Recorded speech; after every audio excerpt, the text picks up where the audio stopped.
Episode 112, Doo-Wop and Murphy's Take on the 1950s Music. We Americans live in a long time bubble bracketed by our birth and our death, and there are little time bubbles also throughout our lives. My birth date, March 1939, allowed me to live in a time bubble from that year until today, 2025. And I'm still not sure what I'm going to be when I grow up. America and I have changed a lot since my birth. Time sometimes speeds up, for instance, with popular music. It metamorphosizes in front of our eyes. As I grew up, I was heavily influenced by my older brother and sister and their likes and dislikes. The popular music time bubble during their youth included big bands like Artie Shaw, Benny Goodman, Louis Armstrong, Glenn Miller, and singers like Bing Crosby, Sarah Vaughan, Billie Holiday, and Frank Sinatra. In Maureen's growing up era, there was also some Latin music influences like rumbas, tangos, and mambos. She taught her little brother, me, how to dance to that music. She was also my instructor about girls. Big sisters are the best. During that time bubble, I was still young and mostly uninterested in listening to music. My family, however, were listening to radio music and shows. Also at that time, my father bought our first TV. Smooth-voiced crooners like Frank Sinatra, Nat King Cole, and Perry Como dominated early in the 50s with romantic ballads and jazz-influenced pop. Songs like Sinatra's Young at Heart exemplified this style. I was still in grade school at Blessed Sacrament when Louis Tenor, a friend, introduced his friends and me to R&B or doo-wop radio in 45 records. Until then, we knew nothing about music types. As I got ready to poob, the popular urban music of that era had changed to the doo-wop music. It was mostly male teen singing groups from Brooklyn, the Bronx, Philadelphia, and Jersey. The other 1950s non-doo-wop pop music emerged from a mix of country, jazz, with a little doo-wop, reflecting the post-war World War II boom and large cultural shifts. The sound was characterized by catchy melodies, simple chord progressions, and polished production designed for mass radio appeal. Doo-wop was played on Boston's radio stations during my youth. On WBMS, Symphony Sid was so popular that he had a song, Jumpin' with Symphony Sid, written for him by jazz saxophonist Lester Young with lyrics by jazz singer King Pleasure.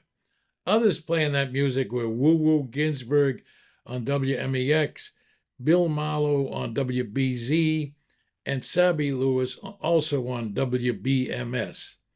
It consisted of very simple and repeated melodies sung in harmony by groups of late adolescent males.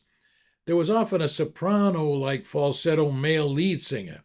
The subjects of the song were simple also: first love, losing the girl, etc.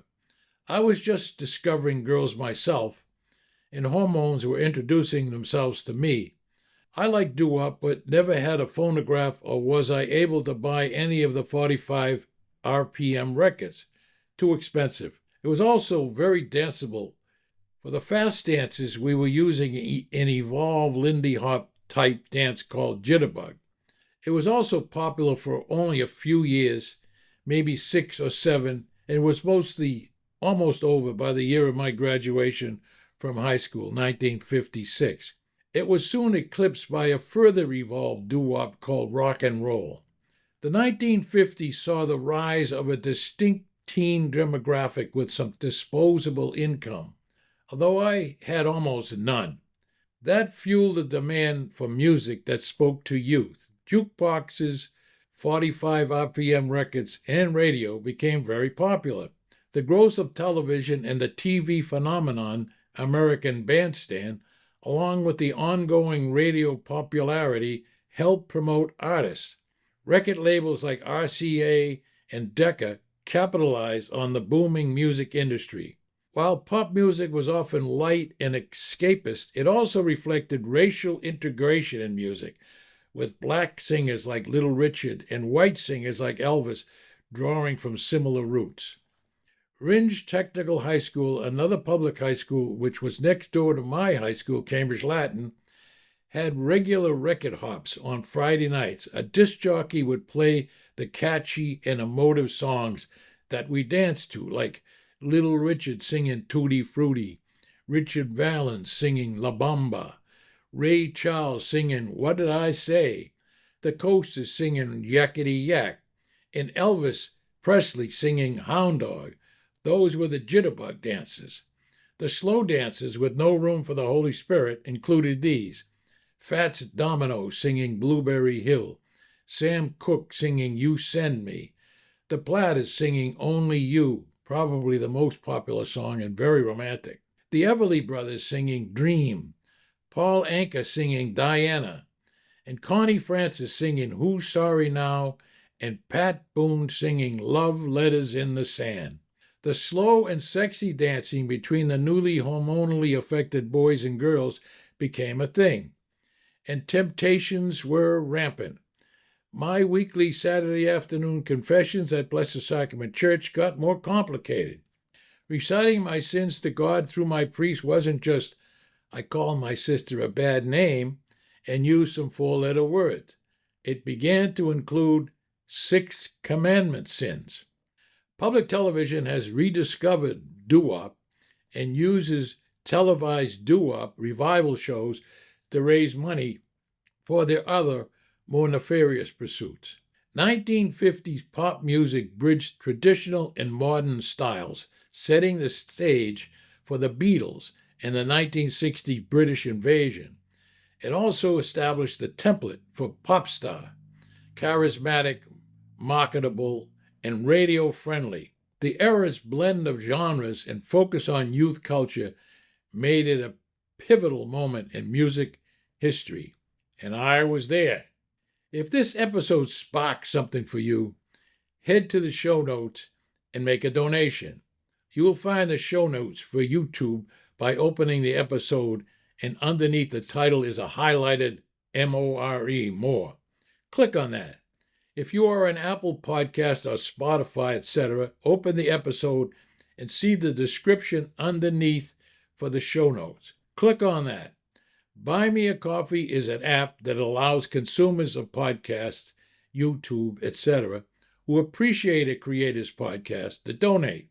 That would help keep my mic and camera on and my stories flowing. Rather than suggest a donation amount, please judge what value you get from this and other of my episodes and join my supporters. Make your donation to buymeacoffee.com/degreasings is spelled DEGREASINGS. That's buymeacoffee.com/degreasings. Thank you. This is Rod Murphy. Thank you for viewing or listening to my podcast episodes. I really appreciate it. If you liked it, and if you so choose, I ask you to send a good review and or refer a friend who might be interested in this Old Boston podcast series. Again, my thanks.